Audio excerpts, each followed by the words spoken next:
The News from Lake Wobegon podcast has been made possible by Pillsbury Grand's Cinnamon Rolls, offering your family the fresh baked aroma and taste of Cinnabon cinnamon. You can find them in your grocer's refrigerated section. Pillsbury Grand's Cinnamon Rolls, making Sundays even sweeter. Well, it's been a quiet week in Lake Wobegon, Minnesota, my hometown, out on the edge of the prairie. It's been sort of cold and chilly and rainy and sort of windy out there, but we did have those 2 days, Sunday and Monday, when it was unnaturally warm, encouraging all sorts of illusions. It was up in the mid-80s. And on Monday, in that warm weather, Mr. Johnson brought the high school band outdoors on the lawn for practice, and they sat out there in the grass under the trees, and they played the Largo from the New World Symphony, except better than that. And they played Finlandia. Oh, such a magnificent piece of music. The brass playing so softly, coming from under the dum bum bum bum bum bum bum bum da dum do do do do do do do do do. Parents walked by and realized there were those kids, there were their kids. There was Owen up there, there was little Freddie, there was Charlie, there was Anna. All their little kids were up there playing this beautiful music, brought tears to their eyes because it was just so grand. It was just so noble. It just seemed to call to the best that is in you, Finland. Boom, boom, boom, boom, boom, boom, boom. Except you've got these box elder bugs who are out. And they're crawling on everything. They're crawling up the walls, and they're crawling up your leg. They're in your sock drawer. You open the refrigerator, and there are box elder bugs crawling slowly out of the refrigerator.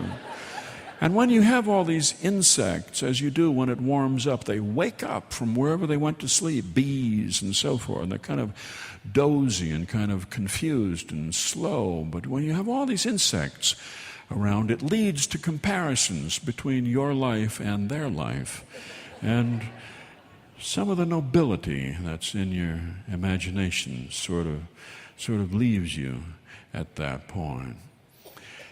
It's golden October, this beautiful time of year when the air is so rich, and when we smell old wood and smell damp earth, and the trees have all turned golden, and you walk around and pieces of the past suddenly come back to you. People you haven't thought of in 20 years, suddenly they're right there, and it's as if it were yesterday, and you have to think about these old stories once again. Clint was out with the wrecker from Bunsen Motors, and he was up to the Peterson house to haul the car that young Lisa Peterson had left in the driveway in neutral, and which rolled all the way down the driveway and into the lake. He had to go pull it out of the lake, and as he was wading into the water, and his waders to put the chain around the axle, just the air and the goldenness of it brought back memories of a day when he and his older brother Clarence were out fishing years ago,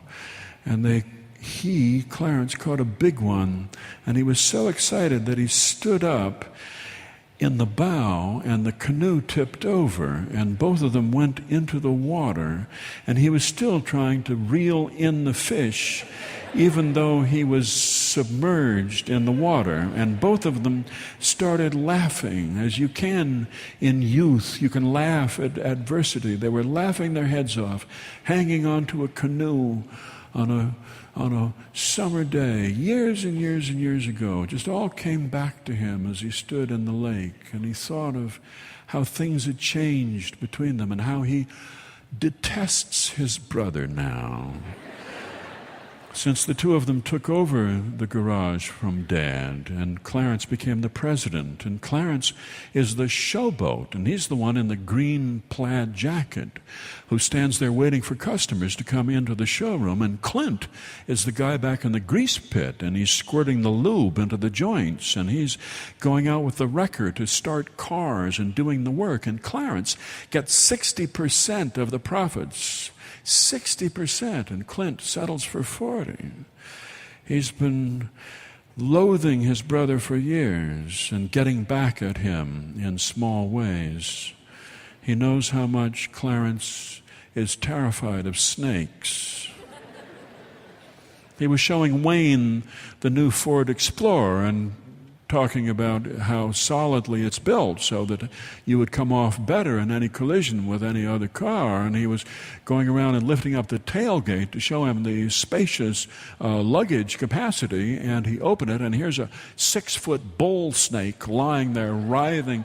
And Clarence whoops, and he leaps backward, and he knocks Wayne over, and in comes Clint, and he picks it up, and he says, "It's just only a snake." And he carries it outside in a way that might suggest that he is used to carrying snakes and might have carried this one perhaps 15 minutes before. But mostly he gets back at Clarence by making sure that Clarence's car doesn't run very well. He can reach way back down, and he can pull the wire off a spark plug. You can't see them now because they're under all of that ductwork. So he'll just pull the wire off, and the car will miss and not run well for a while. Clarence will say, "Take a look at this." So he'll take a look at it, and he'll put the wire back on, but he'll fiddle with something else. He'll get into the computer, and he'll make the mixture too rich so that fuel will wind up in the tailpipe and the exhaust, and then it'll be ignited, and the car will backfire, and his brother will bang his head against the ceiling of the car. All sorts of things you can do. You can make it run rough. You can make it run slow. You can make it so that the windshield washer comes on whenever you pump hard on the brakes, so that his brother is swerving to avoid a deer and slamming on the brakes, and the windshield is full of water. So little things that a man can do under the hood of a car. The cruelest thing that he did was to fiddle with Clarence's gas mileage. Clarence takes gas mileage very, very seriously. He writes it down in a little notebook that he keeps in the glove compartment. And Clint, by adding a little gasoline, was able to get Clarence's gas mileage up to 38 and keep it up at 38 for a few months, and then using a siphon he brought it down to 17. It was cruel. It was cruel indeed. So he pulled that car, the Petersons' car that Lisa had let go down the road, and he towed it back into the garage, and he was fixing it on Monday. She had every reason, actually, to let the car coast. Mrs. Peterson has always hated fall, and so she had put up these plastic bouquets of roses around the front door of their house and the side door as well, and she had sprayed them with a rose-scented room freshener, which made Mr. Peterson sneeze violently when he came home from duck hunting. He sneezed so hard that the gun went off, and it blasted the side of the house, and it cracked the kitchen window beyond which Mrs. Peterson was fixing meatloaf. And she was horrified. She leaped up with hands full of meatloaf. She slapped them to her face, and she came running out. He looked at her. He thought he'd shot her in the face. So did his dog, and the dog attacked Mr. Peterson, and Mr. Peterson had to fight the dog off, and that was when Lisa came up the driveway in the car, and there she saw her mother, part of whose face had been blown away, and the dog attacking her father, who was swinging a shotgun at him. So it was no wonder that she parked the car, left it in neutral, and she ran to rescue these people. Although when people heard that Lisa had done this in town, they thought it was so typical of her. She is a difficult child. She's a child that people are afraid for, and with good reason too. She is 16 years old, and she spends much too much time on makeup, much too much time on her hair. She's blonde. She's way too blonde. She's She is said to have a tattoo on her left cheek that somebody saw in gym class that says "Fresh Daily." She has been pushing hard for her parents to let her move off to Denver and live with her aunt and finish up high school there. She wants to get away from her own reputation, and she wants to be where cell phone coverage is better. She is an only child, and that's part of her problem. She's been surrounded by two people who are absolutely devoted to her, bestowed all of their love on her, so she has a sense of entitlement that is enormous, absolutely enormous. And so she's one of the few children in the history of Lake Wobegon who ever did not make it through confirmation class in the Lutheran Church. All children make it through confirmation class. Last Sunday was Confirmation Sunday. There were 11 of them standing up there to get their certificates with their corsages on. It's an emotional thing in the Lutheran Church.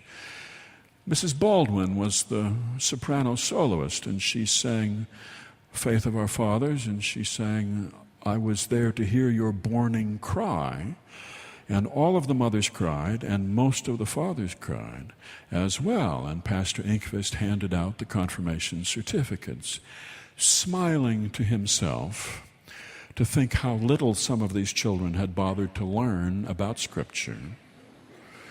Despite his best efforts, 3 years, every Wednesday night, confirmation classes, he looks at these children and he knows he's not going to see half of them ever again until maybe they decide to get married or until they need to bury their parents. These children are going to go off and they're going to live in the cities, and they're going to live in 10 years of a sort of alcoholic haze and try recreational drugs and have serial sex and probably wind up at some enormous praise church out in the suburbs, these big gymnasiums where thousands of people come, and there's no theology whatsoever. It's just a lot of really good feeling and a lot of really great hair and a lot of people who just like to be happy, and they stand up there holding handheld microphones and singing, and people sing the songs off the screen, and they're happy, happy, happy songs. Thanksgiving to the Lord for making our lawn so green and our hair so natural and bouncy and making our breath fresh and sweet.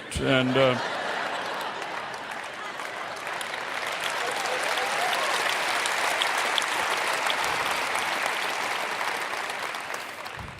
so he was fixing the car on Monday, Clint was, and the sound of Finlandia made him think of nobler things that one could do. One could walk into the office and tell one's brother, I quit. I've had enough of this, and buy a suit and go down to the cities. Get yourself a job. Get yourself a good job. You're a capable person. Get a job in a glass tower with a corner office, looks out at the river, and you sit there behind your desk with a credenza and so forth, and you have a secretary, and you say, Miss Peterson, take a letter. And then he thought of Miss Peterson, and he had her car there to fix. And he thought maybe he could do something with this car so that the volume of the radio will keep going down slowly.